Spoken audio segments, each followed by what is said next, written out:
Setelah melakukan ibadah sholat Id, Wali Kota Palembang Harno Joyo langsung melakukan tradisi lebaran selanjutnya yaitu open house di Rumah Dinas Wali Kota Palembang.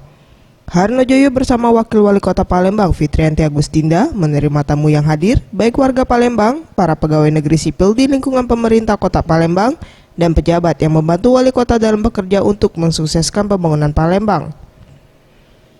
Fitrianti Agustinda selaku Wakil Wali Kota Palembang berharap di Hari Raya Idul Adha ini menjadikan diri lebih ikhlas untuk berkurban, bersilaturahmi, dan semoga seluruh warga Palembang yang sedang menunaikan ibadah haji kelak menjadi haji yang mabrur dan bisa kembali ke tanah air.